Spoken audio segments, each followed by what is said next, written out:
Does Jane Fonda know the secret to aging well? Welcome to Is This Legit? Research Reality Check with your host, me, Dr. Kirsten Lee Hill. In a super cute viral video, Jane Fonda recently dropped the secret to aging well, sharing, "You are being robbed of 7.5 years of your life. But don't worry, because she is here to help you get those years back with the help of her friend, activist and writer Ashton Applewhite." Again, in like the cutest ever CBS Sunday morning segment, they are rolling out the science. Literally, you see like a title card that says the science to dig into how we can live longer, how we can live better. Ashton explains people with more positive age beliefs lived an average of 7.5 years longer than people who equated aging with disease and decline. And then Jane Fonda, ever iconic, quipped, "In other words, one way to live longer is just to have a good attitude." Cue like the rest of an adorable ad that shows like seniors in art classes surrounded by friends and community talking about how senior moments are really just like bad marketing for things that happen at any time. I mean, like, who has not misplaced their keys at any age? Right? And it's cute, right? It's cute, it's uplifting, and I love the message. I'm going to be honest with you all. I'm a big, like, your thoughts create your reality girly. I know. They're like, but you're a scientist. I'm in. I'm in on your thoughts create your reality. So I love this message that if you have more positive beliefs about aging, you can live longer. I think that that is a great message. And honestly, this week, as I enter my late 30s, I'm already feeling the negative stereotypes that society has about aging. The pressure to like have some work done, the nagging sense that I'm like running out of time. Like, who wouldn't want to embrace this message that aging can be empowering? Who wouldn't want to be Jane Fonda, right? But here's the real question. Is the science behind this claim as solid as it sounds? Can having a more positive attitude about aging really add 7.5 years to your life? Or is it just a clever marketing hook to sell you on some good ideas that you might otherwise be a little too quick to dismiss? Let's dive in. As is the case with any viral stat or claim, you have to head straight to the source. In this case, it's a study published back in 2002 in the Journal of Personality and Social Psychology. The title: Longevity Increased by Positive Self-Perceptions of Aging. It was written by a group of Yale professors and one professor who came from Miami University, and I'm not going to try to pronounce their names because I guarantee you I will mess them up, but I will drop the deeds for the record in the podcast description and just even put a link to the article because yay for them, it's open source and we all can read it. So here is what the research found in the researchers' own words. Older individuals with more positive self-perceptions of aging, measured up to 23 years earlier, lived 7.5 years longer than those with less positive self-perceptions of aging. This advantage remained after age, gender, socioeconomic status, loneliness, and functional health were included as covariates. If that sounds like a bunch of nonsense to you, fear not, because we're going to dig into this deeper. But the gist of it is yes, there is a stat that is correct that positive self-perceptions added 7.5 years to someone's life. Here's what I'll say, y'all. This is a strong study. This is not a case where I like dig into it and I'm like, oh my gosh, this science is so bad. Like, this is good science. This is a good study, and it's super interesting.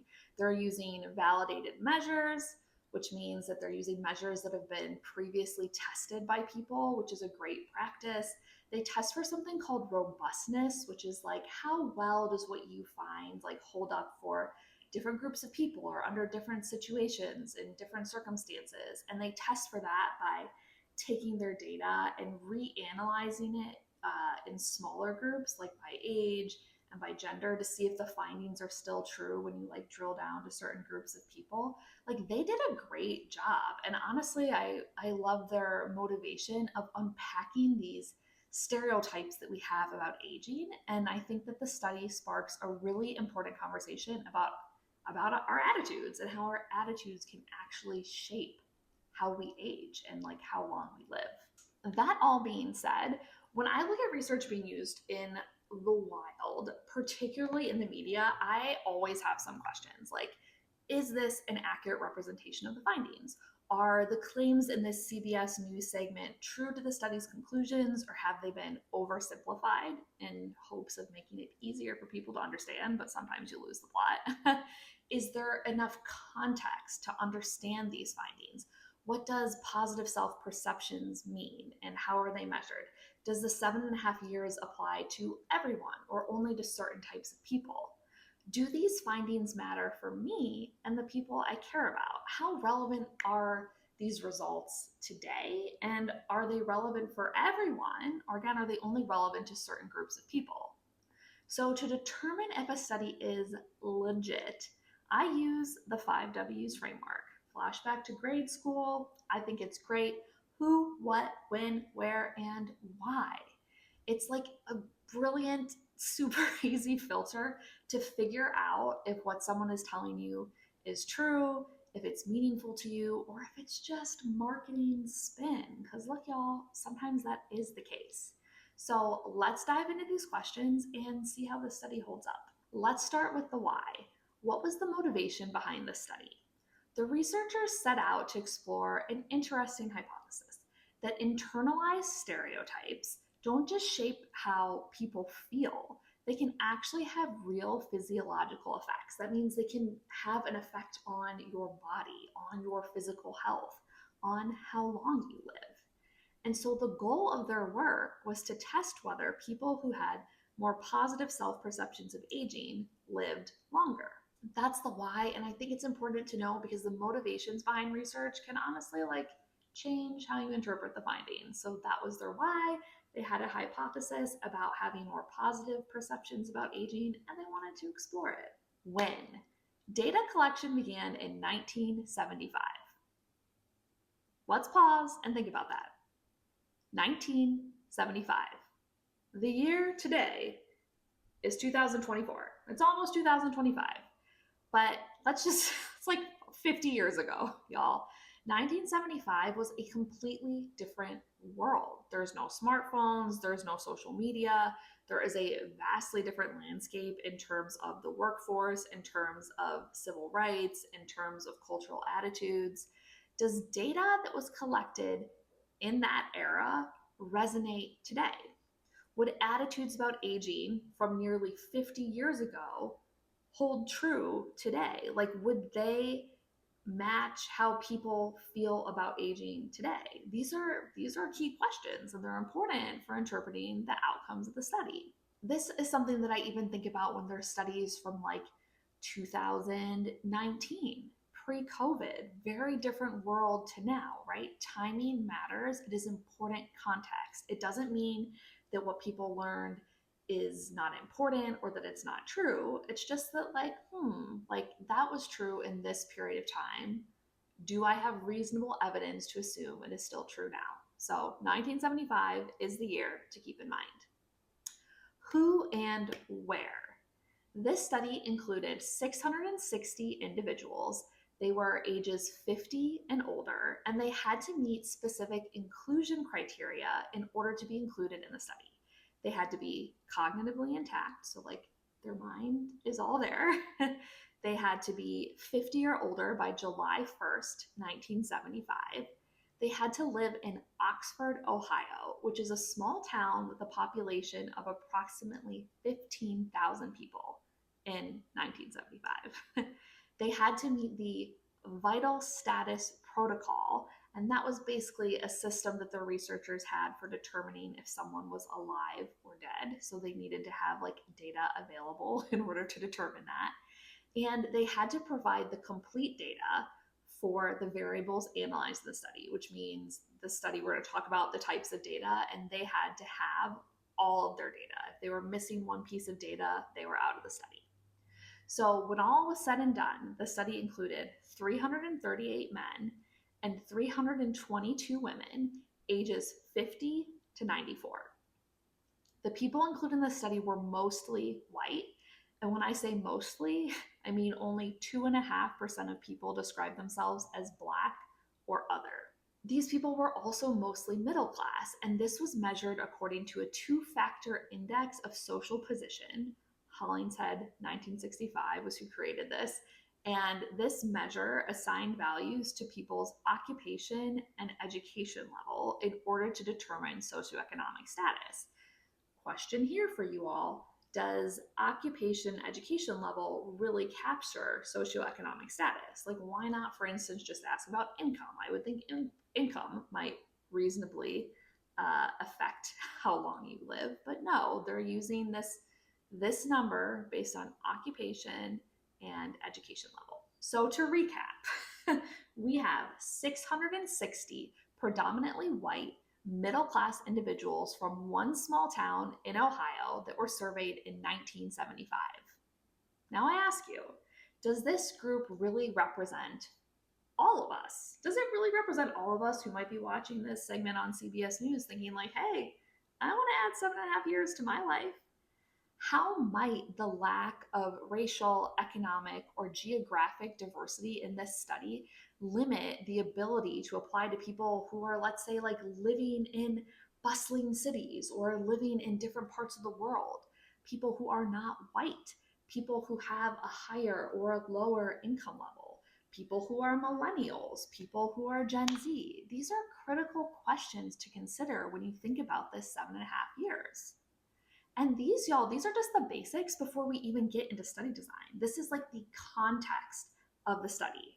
So right now in 2024, almost 2025, we are talking about aging using a study with data from last century, collected on a very, very specific subgroup of people.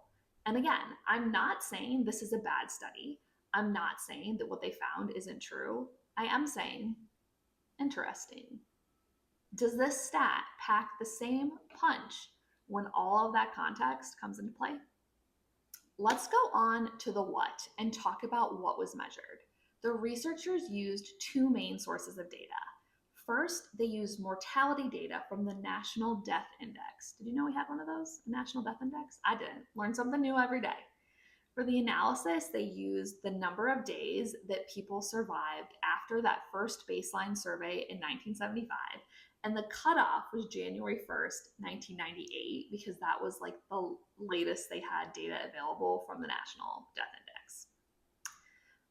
And the data was used to create their outcome variable. That's like what they're predicting. And that was called survival. And that was like how long people lived.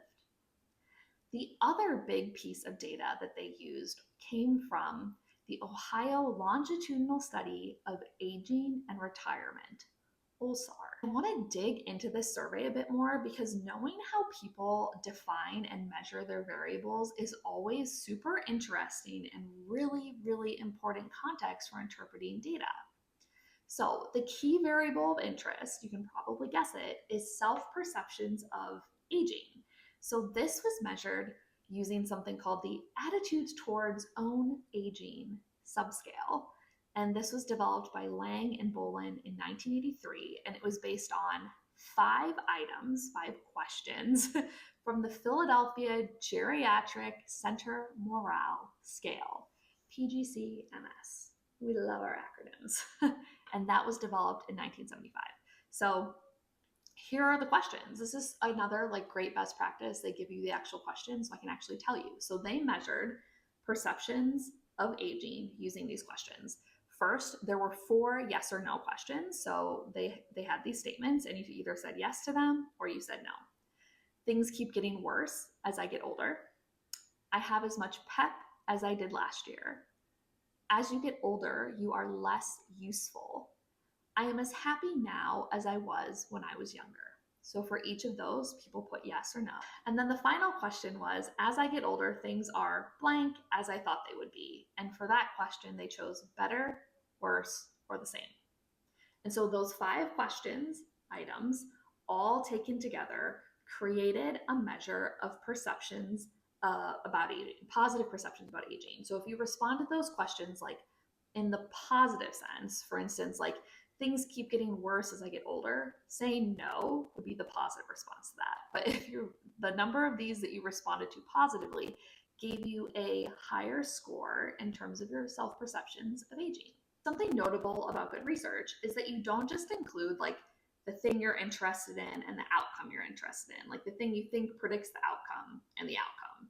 You include something called covariates. And covariates are variables, they're things that you measure that you think might help explain the relationship between the other things that you're interested in. So in this case, the researchers actually included 7 covariates that they thought might help explain this relationship between positive beliefs and survival. So the covariates they included were age, gender, race, which was either white, black, or other, socioeconomic status, self-rated health, which that was measured as is your health improving, declining, or remaining about the same, and then loneliness, which was measured with a single question, how much do you feel lonely? And then they also measured baseline functional health and included that as a covariate. So for baseline functional health, again, they give you the questions for these, which is amazing.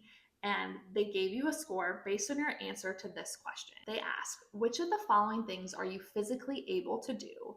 And you went down the list and you checked off the things that you were able to do. And so here were the things that you could be able to do: heavy work around the house, shoveling snow, washing walls, etc., working at a full-time job, ordinary work around the house, walk half a mile, go out to a movie, to church, to a meeting, to visit friends or relatives, walk up and down stairs. And then for each of those things that you said you could do, you got a point. So you could have a total of 0 to 6 points. And if you had more points, you had higher functional health. Again, just helpful here to think about how they're measuring health, what health means to them. And this measure of health was then included as a covariate to help explain the relationship between perceptions of aging and how long you're living. The researchers did another really great best practice, which is they ran a bunch of analysis to determine which variables they wanted to include in their final model. So the final model, they only included covariates, which significantly predicted survival or confounded, mixed up, made the relationship between self-perceptions and survival a little confusing. So the final model didn't include race and it didn't include self-related health. The final model was basically like saying this, like, how much does self-perceptions of aging predict survival, controlling for age, gender, socioeconomic status, loneliness, and baseline functional health. And they put this all into their model and you do the magic math. And here's what the researchers learned. Those with more positive aging self-perceptions at the baseline, so when they first measured this, live longer after relevant factors are controlled for. And again, researchers tested this by age, by gender, by socioeconomic status, and this finding, what they learned was true even when they dove into those subgroups. So what do we make of this study? What do we make of this 7.5 years that you can add to your life? Let's go back to the guiding questions I shared earlier, the who, what, when, where, and why. We have a study of who 660 predominantly white middle-class individuals from where, a small town in Ohio, what surveyed when in 1975, why, to explain the relationship between positive perceptions of aging and survival, how long you live. Perceptions of aging, again, is a construct with 5 simple questions about whether or not as you're aging, things are getting better or worse. Do you have as much pep as you did the year before? Do you feel like you're useful? How do you feel your happiness is in relation to earlier in your life?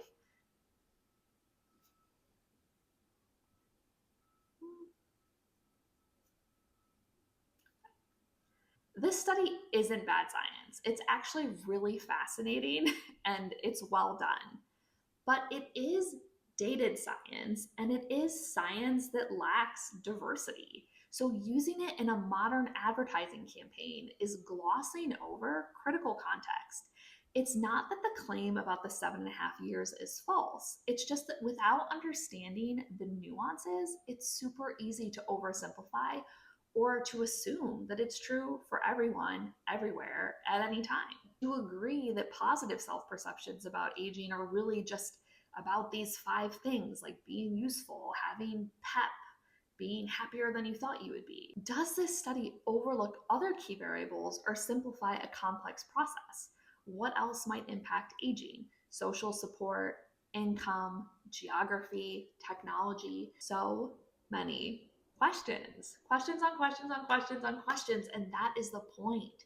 Research is rarely as simple as a viral video or a post makes it sound. This study is a brilliant reminder of why diversity in research matters, why we need to replicate studies, and why we must ask better questions about the facts we encounter. This has been Is This Legit? With Dr. Kirsten Lee Hill. Remember, question everything, especially the science that makes it to your screens.